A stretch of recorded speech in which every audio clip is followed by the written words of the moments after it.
Not gonna live by what I see.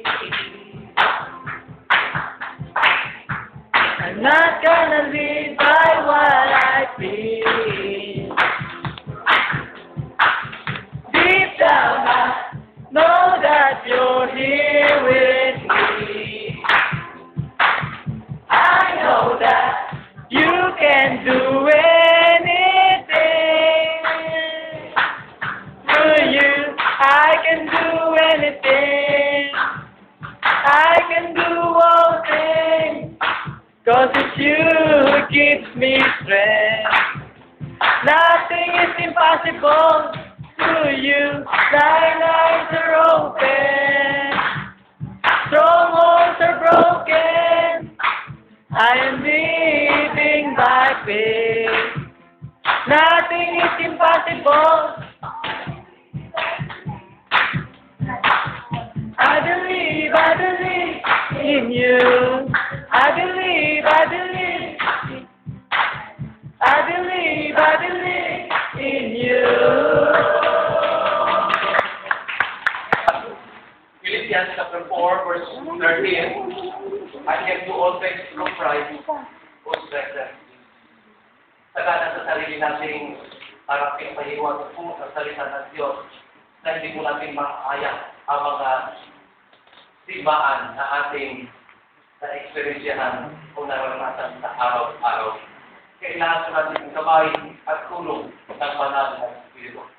Kaya that's why believing in Jesus Christ is very significant in our Christian life. Because believing in Jesus Christ can really give us the strength. Believing in Jesus Christ comes from knowing Jesus Christ in our life. And Ephesians chapter 1 verse 13 says, upon hearing and believing in the gospel of our salvation, we were then marked with the promise, Holy Spirit. Because only then, by believing in Jesus Christ, that we have the promise, Holy Spirit. And with the promise, Holy Spirit in us, Paul said, I can do All things. In Amen. Christ, who strengthens me. Kaya po, walang imposible.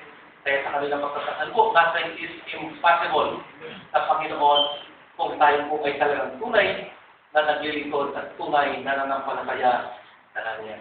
Kaya po mabait ang Diyos. Hindi po sa mabuting gawa. Kasi po sa mabuting gawa, walang maliligtas. Walang maliligtas. And yet, while we still sinners, Christ died for us. Ephesians chapter 2 verse 8 says, for by grace, through faith, we are saved. It's not by our Good works. good works are just a result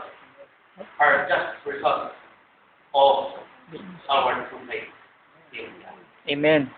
And the fact Paul says, I urge you, brothers, therefore, to offer yourselves a living sacrifice, holy and acceptable to God. Ito po ang bilin natin ni Pablo sa atin dahil sa pagtubo natin sa kapatitan ng Diyos. Unless we know, really, and feel the love of Jesus Christ in our life, we cannot really give something or anything which we do not have.